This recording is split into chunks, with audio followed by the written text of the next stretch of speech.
আসসালামু আলাইকুম, সবাইকে স্বাগত জানাচ্ছি বিডি দর্পণের নিয়মিত আয়োজন আজকের দুনিয়ায়। আপনাদের সঙ্গে আছি আমি শরফি দিবা। চলুন জেনে নেওয়া যাক সারা বিশ্বে পর্যন্ত ঘটে যাওয়া প্রধান খবরগুলো। ফিলিস্তিনি জনগণ ও গাজা উপত্যকার প্রতিরোধ সংগঠনগুলোর প্রতি সমর্থনের অংশ হিসেবে উত্তর ইসরায়েলের সেনা অবস্থানগুলোয় হামলা অব্যাহত রেখেছে লেবানন ভিত্তিক প্রতিরোধ সংগঠন হিজবুল্লাহ। এক বিবৃতিতে সংগঠনটি জানিয়েছে, শনিবার তাদের যোদ্ধারা অধিকৃত লেবানিজ শেবা ফার্মস এলাকায় ইসরায়েলের একটি রাডার স্টেশনে হামলা চালিয়েছে। হিজবুল্লাহ এক বিবৃতিতে আরও জানিয়েছে, শনিবার তাদের যোদ্ধারা ইসরায়েলের আল রাহেব সেনা ঘাঁটির গুপ্তচর বৃত্তির সরঞ্জামের উপর যথাযথ অস্ত্র দিয়ে সরাসরি আঘাত এনেছে। এছাড়া দক্ষিণ লেবাননের ব্লিদা শহরের বিপরীতে সীমান্তের ইসরায়েলি অংশে অবস্থিত বায়াদ ব্লিদা সেনা পোস্টে আর্টিলারি শেলের মাধ্যমে হামলা করা হয়েছে। গাজা উপত্যকায় ইসরায়েলি হামলা শুরু হওয়ার পর থেকেই উত্তর ইসরায়েল লক্ষ্য করে একের পর এক হামলা চালিয়ে যাচ্ছে লেবানন ভিত্তিক হিজবুল্লাহ। হামলার কারণে উত্তরাঞ্চলের শহর ও গ্রামগুলো থেকে সব বাসিন্দাদের সরিয়ে নিতে বাধ্য হয়েছে ইসরায়েলি সরকার। ইসরায়েলি টিভি চ্যানেল কান এর এক খবরে সম্প্রতি বলা হয়েছে, উত্তর ইসরায়েলের দখলকৃত ফিলিস্তিনি ভূখণ্ডে যারা এখনও জীবিত আছে তারা হিজবুল্লাহর সিদ্ধান্তের কারণেই এখনও জীবিত, কারণ সীমান্তের প্রতিটি পরিস্থিতির উপর নজর রাখছে হিজবুল্লাহ। উত্তর ইসরায়েলের একটি এলাকা থেকে চ্যানেলটির রিপোর্টার বলেছেন, মেতুল্লাহ ইহুদি বসতিতে হিজবুল্লাহর হামলায় বড় ধরনের ক্ষতি হয়েছে। তিনি বলেন, যদি কোনো বাসিন্দা এখনও ওই এলাকায় থেকে থাকেন তাহলে তারা বিস্ফোরণের ভয়াবহতা টের পেয়েছেন। ওই রিপোর্টার জানান, সীমান্ত এলাকার সব ইহুদি বসতির উপর সার্বক্ষণিক নজর রাখছে হিজবুল্লাহ। সাম্প্রতিক সময়ে সংগঠনটির অনেকগুলো মিসাইল এসব বসতিতে আঘাত এনেছে এবং ব্যাপক ক্ষয়ক্ষতি হয়েছে। গাজা উপত্যকায় যুদ্ধবিরতি নিয়ে এখনও কোনো সুরাহা হয়নি। বিভিন্ন গণমাধ্যম সূত্রে জানা যাচ্ছে, ইসরায়েল যুদ্ধ বন্ধ করতে রাজি নয়। অন্যদিকে হামাস বলেছে তারা শুধুমাত্র স্থায়ী যুদ্ধবিরতি হলেই জিম্মিদের মুক্তি দেবে। ফিলিস্তিনি প্রতিরোধ আন্দোলন সংশ্লিষ্ট সূত্রের বরাত দিয়ে লেবানন ভিত্তিক আল মায়াদিনের খবরে বলা হয়েছে, ইসরায়েল স্থায়ী যুদ্ধবিরতিতে রাজি না হওয়ায় আলোচনা বাধার মুখে পড়েছে। আরেকটি সূত্র জানিয়েছে, প্রতিরোধ সংগঠনগুলোর নেতারা চুক্তিতে পৌঁছার জন্য সর্বোচ্চ নমনীয়তা দেখাচ্ছেন, তবে তারা এজন্য অবশ্যই ফিলিস্তিনি জনগণের প্রধান দাবি যুদ্ধ বন্ধ করা ও গাজা থেকে ইসরায়েলি সেনা প্রত্যাহারের বিষয়ে অটল অবস্থানে রয়েছেন। টাইমস অফ ইসরায়েলের খবরে বলা হয়েছে, সিনিয়র একজন হামাস নেতা শনিবার জানিয়েছেন, তার সংগঠন কিছুতেই স্থায়ী যুদ্ধবিরতি ছাড়া কোনো চুক্তিতে রাজি হবে না। আলোচনায় কোনো অগ্রগতি হয়েছে এমন কথাও তিনি অস্বীকার করেন। নাম প্রকাশ না করা ওই হামাস নেতা জানান, রবিবার আবার আলোচনা শুরু হওয়ার কথা রয়েছে। আলোচনার উদ্দেশ্যে হামাসের একটি প্রতিনিধি দল শনিবার মিশরের রাজধানী কায়রোতে পৌঁছেছে। তারা সেখানে মিশরীয় মধ্যস্থতাকারীদের সাথে বৈঠক করবেন। মার্কিন গোয়েন্দা সংস্থা সিআই এর পরিচালক উইলিয়াম বার্নসের সাথেও হামাস প্রতিনিধি দলের বৈঠক হওয়ার কথা রয়েছে। ফিলিস্তিনি সংবাদ মাধ্যম কুদস নিউজের খবরে অসমর্থিত সূত্রের বরাত দিয়ে বলা হয়েছে, প্রস্তাবিত যুদ্ধবিরতির তৃতীয় ধাপে গাজা থেকে ইসরায়েলি বাহিনী পুরোপুরি প্রত্যাহারের বিষয়ে প্রতিশ্রুতি দিয়েছেন যুক্তরাষ্ট্রের মধ্যস্থতাকারীরা এবং সেই সাথে যুদ্ধ বন্ধ হবে। ইসরায়েলের চ্যানেল 12কে একজন হামাস নেতাও একই ধরনের কথা বলেছেন। সৌদি সংবাদ মাধ্যম আশরাকের খবরে বলা হয়েছে, চুক্তির খুব কাছাকাছি রয়েছে উভয় পক্ষ। আগামী কয়েক ঘন্টার মাঝে হামাস তার অবস্থান জানাবে। তবে এসব খবরের প্রতিক্রিয়ায় নাম প্রকাশ না করা একজন ইসরায়েলি কর্মকর্তা বলেছেন, বন্দীদের মুক্তির জন্য করা চুক্তির আওতায় ইসরায়েল কখনোই যুদ্ধ বন্ধ করতে রাজি হবে না। হামাসের সাথে যুদ্ধবিরতি নিয়ে ঘরে বাইরে চাপের মুখে রয়েছে ইসরায়েল। একদিকে যুক্তরাষ্ট্রসহ মধ্যস্থতাকারী দেশগুলো ইসরায়েলকে যুদ্ধবিরতিতে রাজি হতে চাপ প্রয়োগ করে চলছে, অন্যদিকে দেশে ইসরায়েলি নাগরিকরা বিক্ষোভ করছে বন্দি বিনিময় চুক্তির জন্য। ইসরায়েলি সংবাদ মাধ্যম কান এক প্রতিবেদনে জানিয়েছে, হামাসের সঙ্গে আলোচনার জন্য কায়রোতে প্রতিনিধি দল পাঠাতে ইসরায়েলকে চাপ দিয়েছিল যুক্তরাষ্ট্র, কিন্তু ইসরায়েলি প্রধানমন্ত্রী বেনিয়ামিন নেতানিয়াহু তাদের কথা শোনেননি। তিনি কায়রোতে প্রতিনিধি দল পাঠাতে অস্বীকৃতি জানান, যে কারণে যুদ্ধবিরতি চুক্তি নিয়ে অনিশ্চয়তা থেকেই যাচ্ছে। আরব বিশ্ব ও ইসরায়েলের বেশ কয়েকটি সংবাদ মাধ্যম জানিয়েছে, যুক্তরাষ্ট্র হামাসকে নিশ্চয়তা দিয়েছে যদি তারা ইসরায়েলের সঙ্গে যুদ্ধবিরতির প্রথম ধাপে রাজি হয় তাহলে গাজায় যুদ্ধের অবসান ঘটানো হবে, যা ইসরায়েলের উপর যুদ্ধ বন্ধের চাপ বাড়িয়েছে। এদিকে দ্রুত যুদ্ধবিরতি চুক্তি করে বন্দীদের ফিরিয়ে আনার দাবিতে শনিবার রাতে ইসরায়েলের প্রধান দুই নগরী জেরুজালেম ও তেল আবিবে বিক্ষোভ করেছে কয়েক লাখ মানুষ। বিক্ষোভকারীরা সড়কে অবস্থান নিলে পুলিশের সাথে সংঘর্ষ হয় তাদের। দুটি শহর থেকে বেশ কিছু বিক্ষোভকারীকে গ্রেফতার করেছে ইসরায়েলি পুলিশ। টাইমস অফ ইসরায়েলের খবরে বলা হয়েছে, বন্দীদের মুক্তির বিনিময়ে ইসরায়েল যুদ্ধ বন্ধ করবে না একজন কর্মকর্তার এমন বক্তব্যের পর বিক্ষোভ আরও চাঙ্গা হয়েছে। মনে করা হচ্ছে প্রধানমন্ত্রী নেতানিয়াহুর নির্দেশনায় এমন বক্তব্য দেয়া হয়েছে। এরপর নাগরিকরা ক্ষোভে ফেটে পড়েন। নেতানিয়াহু বন্দীদের মুক্তির জন্য চুক্তিতে যেতে চায় না বলে তারা অভিযোগ তোলেন।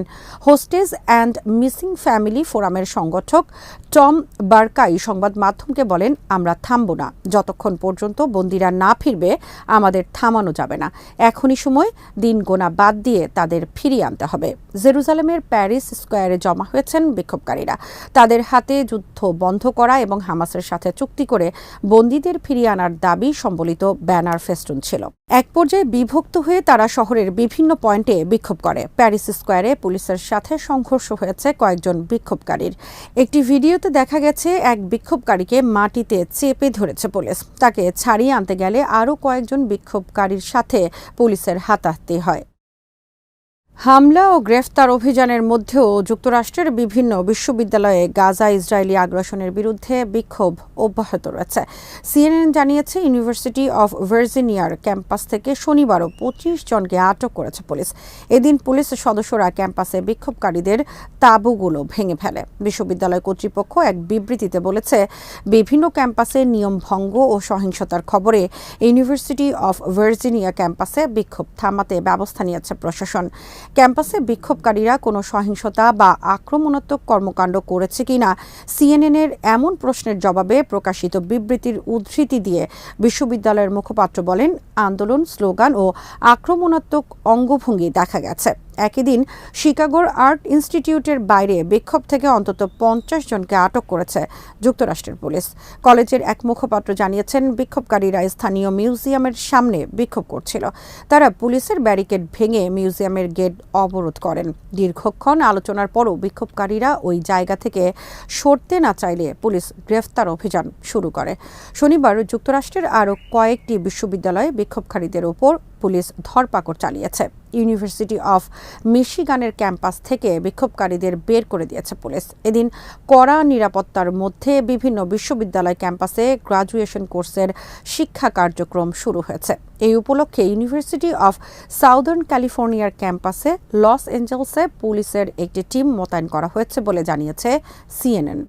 ওয়াশিংটনের পক্ষ থেকে কিয়েভকে দেয়া 4টি দূরপাল্লার আটাকামস ক্ষেপণাস্ত্র ধ্বংস করার দাবি করেছে রাশিয়া। শনিবার রাশিয়ার পক্ষ থেকে বলা হয়, মস্কো অধিকৃত ক্রিমিয়া লক্ষ্য করে ইউক্রেনের সেনারা 4টি ক্ষেপণাস্ত্র উৎক্ষেপণ করেছিল।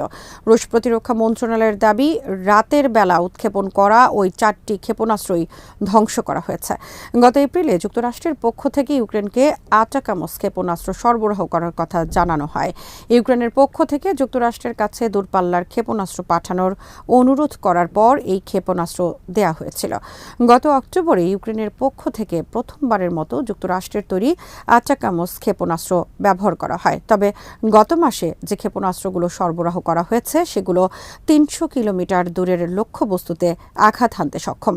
রাশিয়ার পক্ষ থেকে বলা হচ্ছে, যুক্তরাষ্ট্র বা অন্য কোনো দেশের সরবরাহ করা এসব ক্ষেপণাস্ত্র যুদ্ধের ফলাফলে কোনো পরিবর্তন আনতে পারবে না। রাশিয়ার সরকারি বার্তা সংস্থা তাস নিউজ এজেন্সির খবরে বলা হয়েছে, সর্বশেষ 24 ঘণ্টায় রাশিয়ার হামলায় ইউক্রেনের 40টি ড্রোন কন্ট্রোল সেন্টার ও 6টি মর্টার পজিশন ধ্বংস করা হয়েছে। ডোনবাসের নিপ্রো নদীর কাছে এসব হামলায় ইউক্রেনের অন্তত 30 সেনা নিহত হয়েছে বলে জানিয়েছেন রুশ বাহিনীর একটি ব্যাটল গ্রুপের মুখপাত্র রোমান কাদিরভ। এদিকে ব্রিটিশ সংবাদ মাধ্যম টেলিগ্রাফের এক রিপোর্টে বলা হয়েছে, সাবেক মার্কিন প্রেসিডেন্ট ডোনাল্ড ট্রাম্প ইউক্রেনের সমস্যার শান্তিপূর্ণ সমাধানের লক্ষ্যে একটি পরিকল্পনা তৈরি করেছেন। তবে নভেম্বরের নির্বাচনের আগে তিনি এই পরিকল্পনা প্রকাশ করতে চান না। ট্রাম্পের একটি ঘনিষ্ঠ সূত্রের বরাত দিয়ে খবরে বলা হয়েছে, ট্রাম্প তার পরিকল্পনায় একটি সাধারণ বার্তার উপর গুরুত্ব দেবেন, যা যুদ্ধ থামাতে ভূমিকা রাখবে এবং ট্রাম্পকে নির্বাচনে জিততে সাহায্য করবে।